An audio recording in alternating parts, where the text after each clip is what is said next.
Bonjour et bienvenue, voici notre tour d'horizon économique, géopolitique, énergétique et boursier. Nous sommes le lundi 11 mai et pour comprendre comment tourne une planète finance qui atteint de nouveaux sommets, c'est sur l'inforruptible et nulle part ailleurs. Et la chronique du jour, je vais l'intituler « Et si la guerre du Golfe reprend, est-ce que Wall Street rajoute 30% ?» En tout cas, à l'instant où j'enregistre, c'est un nouveau déluge de records absolus pour les indices US. Et cette fois-ci, il n'y a même pas eu ce communiqué triomphateur de Trump expliquant qu'on allait signer le plus bel accord de paix jamais signé par les États-Unis avec n'importe quel pays. En l'occurrence, ça sera l'Iran.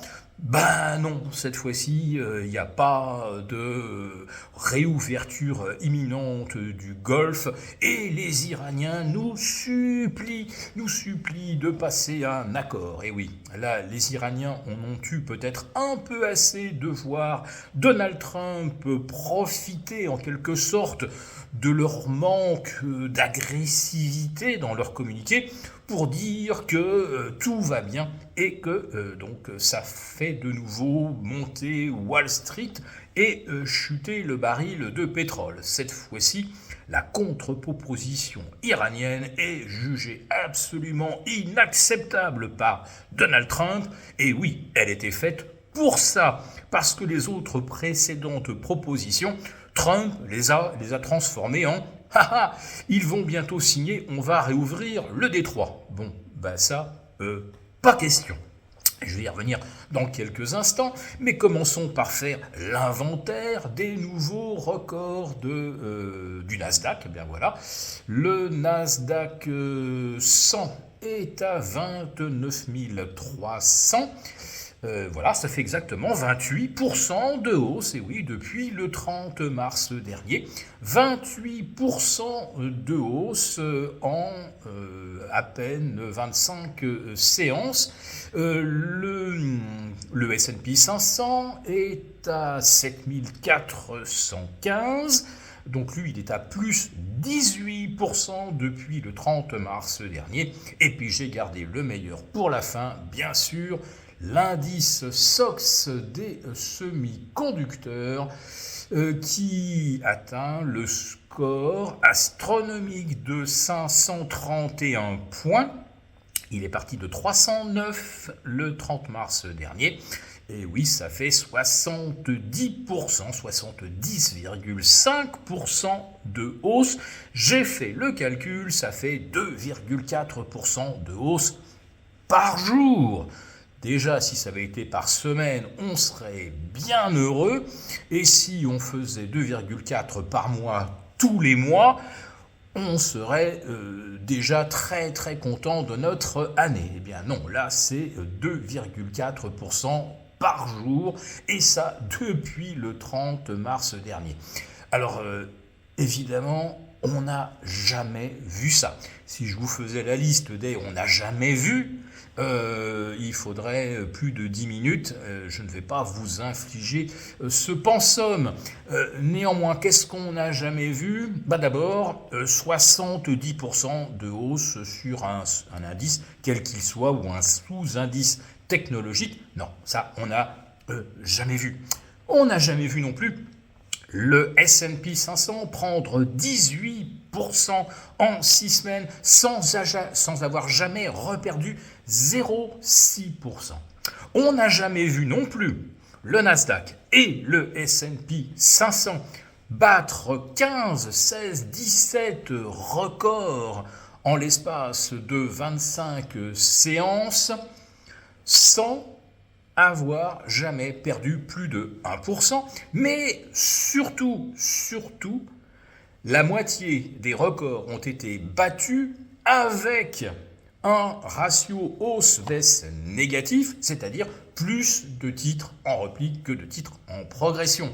Ah ben, rebelote aujourd'hui, où nous avons donc un Nasdaq au firmament, et un ratio de 2/3 de titres en baisse.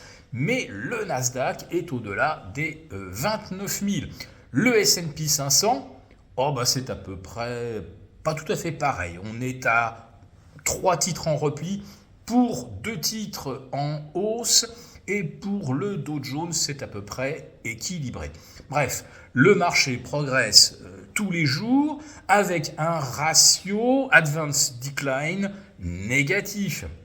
Mais ce qu'on n'a jamais vu non plus, c'est des indices progresser de plus de 10-15% avec seulement 20% de titres en surperformance. Là aussi, c'est une base extrêmement étroite, la plus étroite de l'histoire des marchés. Et si je devais faire aussi un jamais vu, on n'aura jamais vu une hausse techniquement aussi malsaine depuis l'an 2000. Et ça, tout le monde est à peu près d'accord. Mais malsain, ça ne veut rien dire, car cette fois, c'est différent. Et oui, c'est différent, parce que contrairement à 2000, en 2000, on n'avait pas de guerre. En 2000... cette fois-ci c'est différent, on n'avait pas de pénurie de pétrole qui se profilait à l'horizon. En l'an 2000, on n'avait pas une inflation qui allait repartir de 2 à 4%. En l'an 2000, on avait des ménages extrêmement euphoriques. On avait des indices de confiance qui étaient au firmament. Aujourd'hui, nous avons un indice du sentiment des ménages qui est au plus bas depuis 2008. Oui, cette fois-ci, c'est vraiment différent. Jamais la bourse n'a autant progressé et jamais le moral des ménages n'avait autant baissé. Allez, je continue avec le secteur de la haute technologie qui a perdu, tenez-vous bien, 342 000 emplois depuis 2022, depuis octobre 2022, c'est-à-dire l'avènement de l'intelligence artificielle. Autrement dit, le secteur qui profite de ce boom boursier incroyable a liquidé 340 000 emplois, dont plus de 100 000 depuis le 1er janvier 2026. C'est le secteur qui génère le plus de richesses et c'est le secteur qui, en proportion, licencie le plus de salariés. Alors, un petit mot, bien sûr, du NFP, publié vendredi, l'indice de l'emploi. Figurez-vous que 115 000 emplois ont été soi-disant créés, alors que tous les jours, on a des annonces de licenciements dans la tech, et ça commence aussi à piquer du côté des transports, parce qu'on commence à ne plus pouvoir circuler aussi facilement avec un gallon à 4,50 $ et un gallon de diesel à 6,30 $. Figurez-vous qu'on aurait créé 2 fois plus d'emplois que prévu. En réalité, il faut décortiquer les chiffres et c'est une nouvelle imposture, car on a effectivement plus de licenciements, mais on a surtout la création d'emplois à mi-temps, à quart-temps. Allez vérifier si tous ces jobs à temps partiel existent bel et bien. Vous verrez que le mois prochain, on les révisera à la baisse. Et il y a certaines mauvaises langues qui disent que ces chiffres sont faits pour faire plaisir à la Maison-Blanche qui enchaîne échec sur le plan diplomatique. Alors on se rattrape en nous expliquant que la bourse est au firmament et que l'emploi est absolument flamboyant.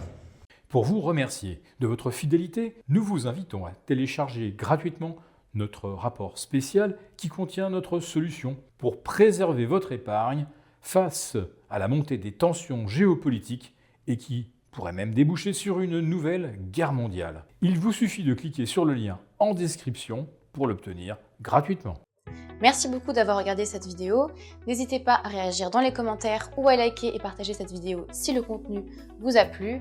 Et pour ne rater aucune de nos prochaines émissions, vous pouvez vous abonner à notre chaîne et activer les notifications. Et pour plus de contenu, n'oubliez pas que le dernier rapport rédigé par nos experts est accessible en cliquant sur le lien de description. On se retrouve tout de suite dans les commentaires et je vous dis à très bientôt pour une prochaine vidéo.